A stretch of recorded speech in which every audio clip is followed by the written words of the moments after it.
Hello, welcome to another video from Avenue X looking at Chinese dramaland in the past week. Let's get right into it. First, on May the 13th, we've got two airdrop dramas on two different platforms. On Tencent, we've had the 36 episodes period drama 折腰 airing, Prisoner of Beauty led by Liu Yuning and Song Zu'er.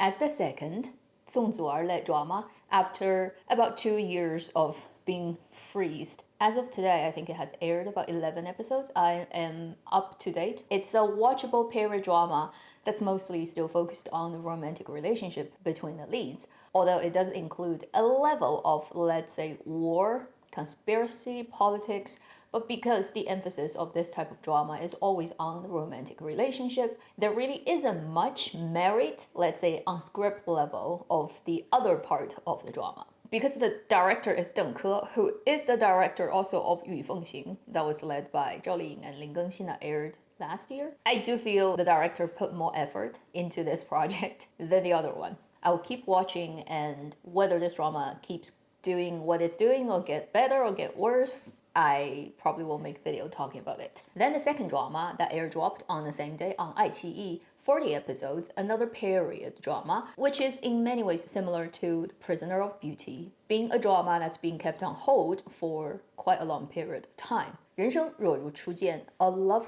never lost. This is an ensemble drama set at the end of Qing Dynasty and then beginning of Mingguo, so it's early last century setting. And its ensemble, it's led by Li Xian, Wei Daxun, Zhou You, Chunxia, Zhu Yawen, many people. And this is a re-edited version of a drama that was initially screened 3 years ago. When it first got aired, they put out 6 episodes, and then immediately the drama got taken down. Although this type of thing, you will never get an organization coming out and tell you exactly what happened. Most likely it got reported by whoever on the grounds of the drama not being historically accurate, featuring close enough to current time historical figures who have actually very clear record about who they are, what they've done, and anything that is to do with the recent 100 years of Chinese history can be quite sensitive, as you can imagine. So I think that was the main reason that the drama got taken off. And then we haven't heard about it for that long. This month, on 13th, it just airdropped. I think the new version edited quite a bit out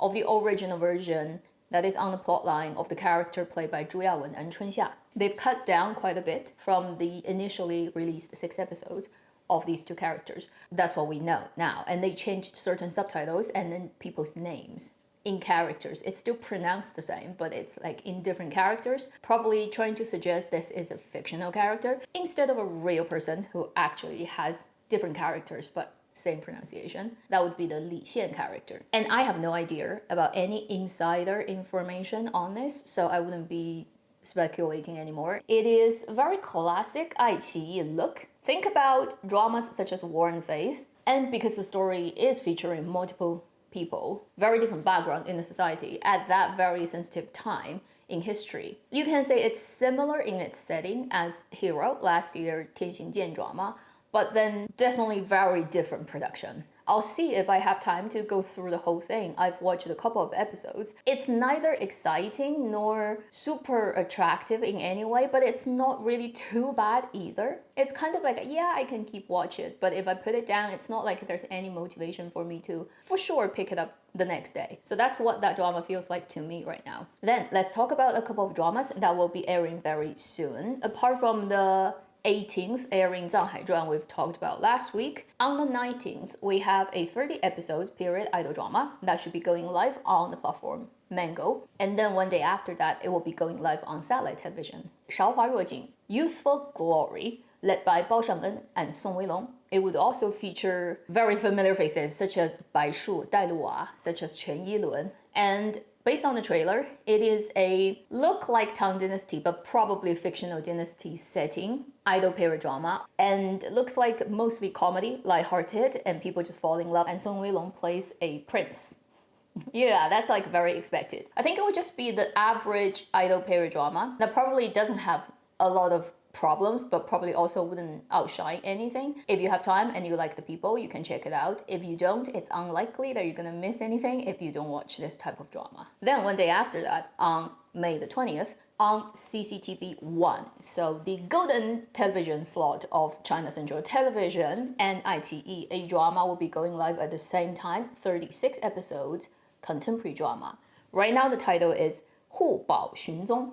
It's like the third or fourth title this drama has gone through. If you really want to go and get a fortune teller to figure out the perfect name you want to air this drama on, do it. When you actually make it, why do you have to do it 3 times and change it and make it difficult for people to remember who you are? English title is still the Lost National Treasure, and that is the national treasure protection and rescuing and excavation drama that iQIYI has been making, and I've talked about it on my channel multiple times. It is led by Bai Yufan, Xin Baiqing, Fu Dalong, Wang Herun. Definitely the heavy realism type. And since it goes on CCTV1, you know, it's type of serious drama, I am interested in the topic, and I also am curious to see how Fu Dalong, Xin Baiqing, mainly these older actors, how they're gonna do their performance. This is a very specific and niche profession. There are not many humans on this planet doing this for a living, on the good side or the bad side. So it's always kind of fun to look at things that is a little bit further away from daily life. Then let's talk about a few dramas at different stages. First, we have a couple of new trailers of dramas that are not airing now, but they will be coming out within this year. For example, there's another Mango produced period idol drama that has released its first trailer during this week. The 36 episodes drama led by Na Zha and Hou Minghao, Yuming Cha Gu. Glory, please change it. It's like turning into Blossom #2. Every drama is named Blossom, right? And now every drama is named Glory. Nobody understands what you mean by glory. And if you look at the Chinese title, it makes a lot more sense. It's like Jade, Tea, Bone. I mean, yes, it may not make that much sense, but I think you can actually figure out with the Chinese language tradition, it is talking about very precious tea, and then people who have the kind of integrity and character that can be described with the metaphor of tea. Usually, like, that's how you would interpret that Chinese title. At least you know tea, okay? And glory is like what? Fireworks? Anyway, this is the drama led by these two people, and then it also includes many other actors that just put the trailer out here, you would recognize those faces. This is a Ming Dynasty setting drama of a business family that is specialized in growing, trading tea. That is the most rich and powerful business family of whatever geolocation in that city, in that town. And for that particular generation, they only got girls. There's no boy to inherit all the money and business. They have to 招赘, which is looking for young men who are willingly marrying into the girl's family and becoming, like, following the wife's name type of situation. Na Zha is the lady, the young generation who is gonna inherit. So she is the one who's looking for potential husbands, and there will be a lot of guys who try to get into this rich family and basically steal their wealth. So that's how the story is set up, and you know, Hou Minghao is there, so it's pretty clear who is going to be the winner at the end. The other drama is also from Mango, period fantasy idol drama Shui Long Yin, which has been in the making for some time, and I don't think it ever got an official English title. Even at this point, there really isn't one. If you are curious, the title itself is just Water Dragon's Song or Water Dragon's Poem. Immortals, cultivations, magic powers, and people dressed up in all kinds of costumes and with flying hair and CGI, you know, that type of drama. So this week they've released the first trailer of this drama. Luo Yingxi is the definitive lead, as you can imagine. Then in the girls department, you'd say the first female actress being listed would be Bao Shang'en, but I doubt she would have too much screen time. And then for the guys, it also includes quite a lot of familiar face. The first name listed would be Xiao Chunyao. Look at the trailer, I put it here, right? It's very much like Tan Taijing of Till the End of the Moon. If you just look at what he looks like and then how he just gets tortured. Blood everywhere, right? Oh my god, so pretty and weak. Fragile little flower, Luo Yingxi. Ever since Till the End of the Moon, I really have nothing more I can say about. So if you want to hear me talk about that a little bit more, you can look at my Thursday live stream again, and it is what it is, right? When it airs, we shall see what it looks like. It will show up probably Q4. Then we have two iQIYI dramas, both period dramas. They've gotten their license during this week. The first one is the period idol drama led by Chen Zheyuan and Li Qing, Yi Xiao Sui Ge, Fated Hearts. And I think during the iQIYI week, it has also released a trailer. I didn't go into details because I think I've mentioned this a few times. She is an assassin and a general slash and who's lost her memory or something like that. I kind of remember that's what the story is like. And again, it's something that I have barely any interest in. When it airs, whenever that is, I may just take a look, and if it's not good, then I'll just forget its existence. The next one is probably a little bit more interesting. I definitely will check it out, but then highly dependent upon the quality of the script. Epic businessman drama 大生意人. The current title is Legend of the Magnate. 40 episodes, led by Chen Xiao, Sun Qian, Luo Yizhou. It is the story about a businessman at the end of Qing dynasty. Similar to the Youthful drama of a businesswoman led by Re Yizha. This is the iQIYI version. Very hard to imagine. Chen Xiao and Sun Qian, they totally belong to two very different generations of actors. Then we have a few dramas that have started shooting during this week. First, there's a contemporary drama from Mango that has started shooting called 野狗骨头. Literally means stray dog bone. Quite interesting actually as a Chinese title. Yet the English title, guess how bland it is? Love for You. By looking at the title, you would have no idea about what the story is about. Whereas Stray Dog Bone kind of gives you a vibe of what the drama might be like. It is led by Song Weilong and Zhang Jingyi, two pretty face for sure. Looking at the synopsis, it's not exactly too boring, but then quite familiar. It is again about a story of two young people in high school by late 90s who were very close to each other, and then something happened making them break up. It's not a very normal story. It involves crime, involves people going missing, and then involves certain things that haven't been solved. And many years later, they met again. Their reunion also brought back that case. So they both got involved in the investigation of what actually happened back in the time, and then obviously during that process, they kind of get to know each other again and then get together. So it is a romantic slash crime type of story. I think at least that's kind of like more interesting than just a pair of young lovers who broke up for all kinds of stupid reasons and then come back 10 years later. Although when I say that, right, I say it in a very 勉强,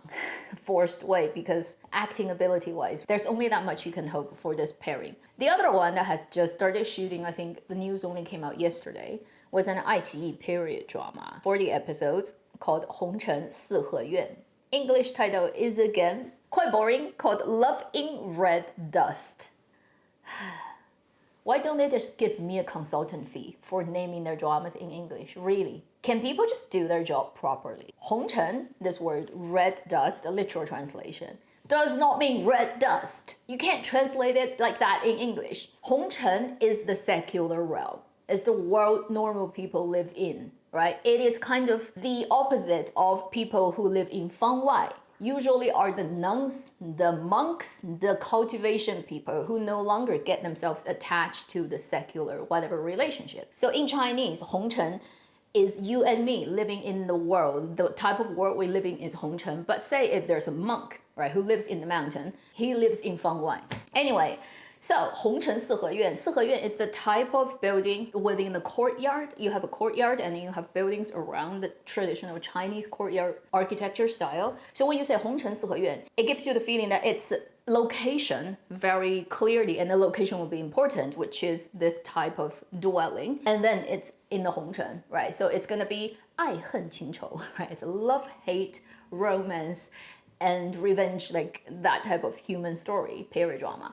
How do you even translate that into love in red dust? Just want to kick the ass of those people. Anyway, it's a period drama led by Wang Xingyue and Xu Ruohan, and it is, reading the synopsis, a story about a girl who is the daughter of an official of Ming Dynasty, at least looking at the costume, that is the setting, who got wronged. He's involved in corruption and bribery. She doesn't believe in it, so she goes to the capital trying to figure out what actually happened, investigate, and save her father. On her way, she met a prince who is actually being charged by the emperor investigating this case undercover somehow.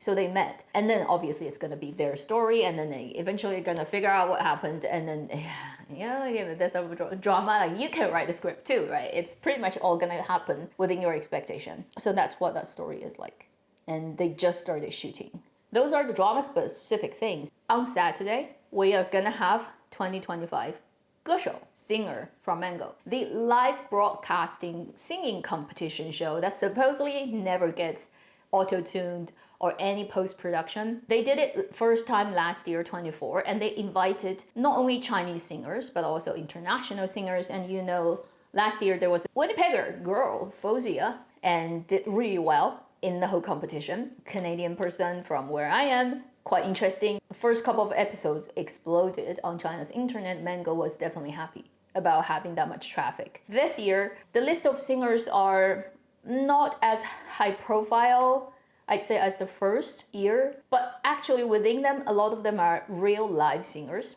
known to be live performer. So in that case, it actually might be an even higher quality season. The thing that Mango will be doing most differently from last time is it's not just live broadcasting in China, it's international, broadcasted live globally. I don't know how they do it or who would be, if it's global, right? Like on what platform? Is it just on Mango, whatever? But I believe this time it's like whatever, global live broadcasting. And if anybody makes a big mistake, seeing live is just gonna be seen by the whole world. Good luck to the singers.